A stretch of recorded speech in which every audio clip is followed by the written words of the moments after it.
আলাইকুম। শিশির অনলাইন স্কুলের পক্ষ থেকে প্রত্যেককে স্বাগতম। এই মুহূর্তে যে সকল সম্মানিত শিক্ষক, অভিভাবক এবং আমার প্রিয় শিক্ষার্থী বন্ধুরা যে যেখান থেকে এই ভিডিওটি দেখছেন তাদের প্রত্যেকের জন্য রইল দোয়া ও শুভকামনা। আজকে আমি সসীম ধারার 8 নং ও 9 নং গাণিতিক সমস্যা সমাধান করব। প্রথমে আমি 8 নং গাণিতিক সমস্যা সমাধান করব।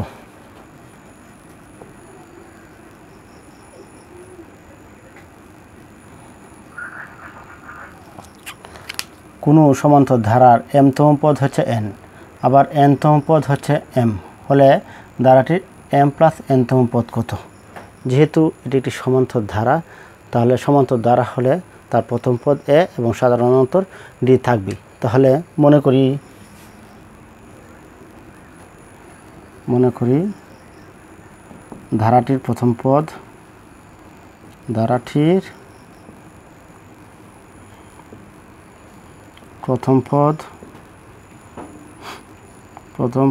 a, সাধারণ অন্তর d। এখানে সমানও দিতে পারো তোমরা। তাহলে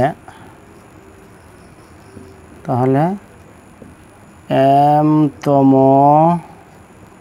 পদ সমান a plus m minus 1 into d, আবার n-তম পদ সমান a plus n minus 1 into d। কারণ আমরা তার পূর্বে সূত্র জানতাম, সাধারণ পদ নির্ণয় সূত্র, জানতাম n-তম পদ সমান a plus n minus 1 into d। এই সূত্র আমরা জানতাম। যেহেতু এখানে m-তম, তাহলে n স্থলে m হয়েছে, আর এটা তো যথার্থই রয়েছে। এখন প্রশ্ন মতে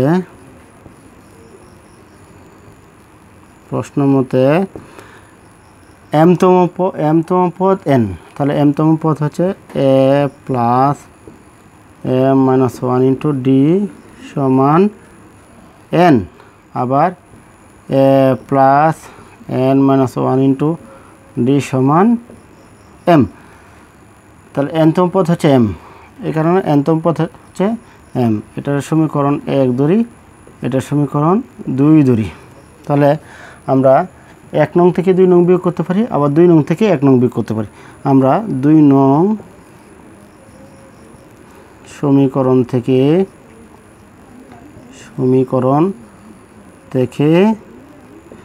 1 নং সমীকরণ বিয়োগ করি।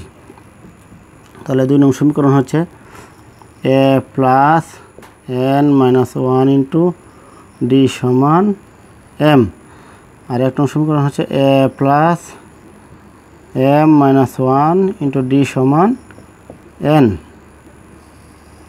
তাহলে আমরা কি করব? বিয়োগ করব। এটা কাটা, তাহলে থাকে n মাইনাস 1, বিয়োগের সময় চিহ্নের পরিবর্তন হয়, এটা প্লাস, তাহলে হবে মাইনাস m, আর এটা মাইনাস হয়ে যাবে প্লাস 1, আর এখান থেকে d কমন থাকলো, তাহলে m মাইনাস n, 1 এ কাটা, তাহলে এখানে আমি লিখতে পারি n minus m into d সমান m মাইনাস n, বা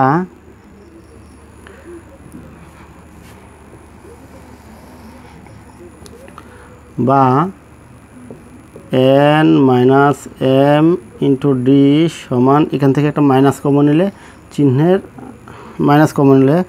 মাইনাস nটা হবে প্লাস, আর প্লাস mটা হবে মাইনাস m, বা d সমান মাইনাস n মাইনাস m, আর এখানে n মাইনাস m, এটা কাটা গেলে, সুতরাং d সমান মাইনাস 1। এখন ধারাটির কি নির্ণয় করতে হবে? m প্লাস n-তম। সুতরাং ধারাটির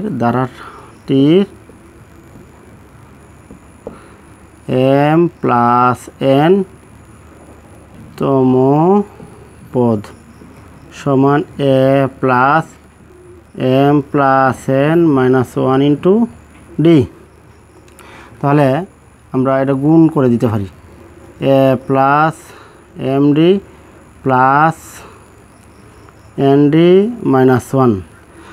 এখান থেকে আমরা ইচ্ছা করলে এই সমীকরণের মতো অথবা এই সমীকরণের মতো করে তৈরি করতে পারি। আমরা যে কোনো একটা সমীকরণের মতো তৈরি করে নিই।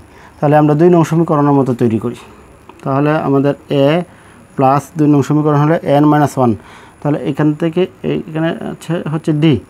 তাহলে এইখান থেকে যদি n minus one into d common নিই তাহলে থাকবে এখানে এম ডি। এখন এতটুকু সমান m, a plus n minus one into d সমান কত, এম প্লাস এম ডি। এই দিক দিয়ে আমরা লিখতে পারি যেহেতু a plus n minus one into d সমান এম, আবার d plus m plus m into ডির মান হচ্ছে মাইনাস ওয়ান, বা m plus minus minus one, m এর কাটা, তাহলে কত হলো 0।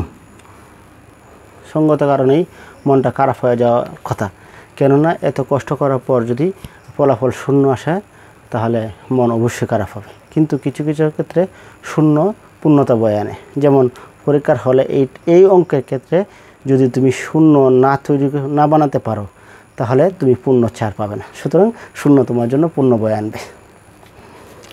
এবার আমি তোমাদের সামনে 9 নম্বর অঙ্ক সমাধান করে দেখাবো।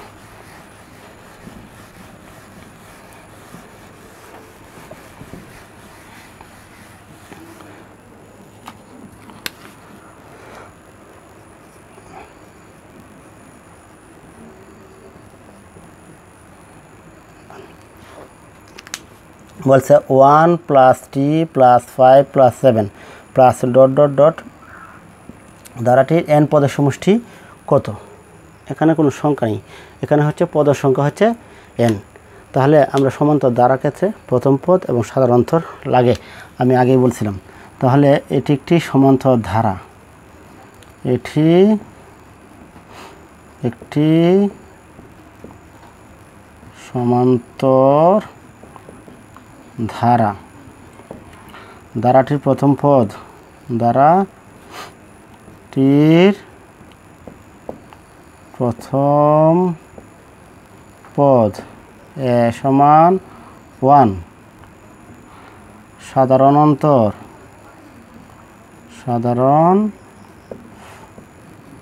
অন্তর ডি সমান দ্বিতীয় পদ থেকে প্রথম পদ বিয়োগ, আবার তৃতীয় পদ থেকে দ্বিতীয় পদ বিয়োগ, আবার চতুর্থ পদ থেকে তৃতীয় পদ বিয়োগ দেওয়া যায়। আমি পাশাপাশি দুটি পদ থেকে নেব, প্রথম এবং দ্বিতীয় পদ থেকে নেব। সুতরাং 3 - 1 সমান 2।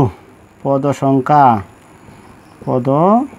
সংখ্যা সমান n। তাহলে আমরা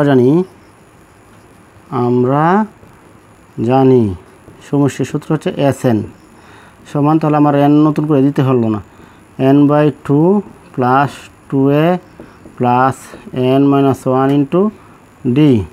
তাহলে যেহেতু আমার পদের সংখ্যা n দেওয়া আছে, সূত্রও n দেওয়া আছে, সুতরাং আমার নতুন করে কোনো সংখ্যা বসাতে হলো না। n/2, 2 এর মান হচ্ছে কত 1 প্লাস n - 1, d এর মান হচ্ছে 2। এখানে গুণ দিলেও হবে, না দিলেও হবে। n/2, 2 প্লাস এটা দিয়ে গুণ দিলে 2n - 2, এটা কাটা, তাহলে থাকতে হবে n/2 গুণ 2n, এটা কাটা, তাহলে n গুণ করলে n²। এটাই হচ্ছে n সংখ্যক পদের সমষ্টি নির্ণয়। আজকের আলোচনা এতটুকুই। ভিডিওটি যদি তোমাদের ভালো লাগে তাহলে লাইক, কমেন্ট, শেয়ার এবং সাবস্ক্রাইব করো। এতক্ষণ আমার সাথে থাকার জন্য সকলকে জানাই ধন্যবাদ। আসসালামু আলাইকুম।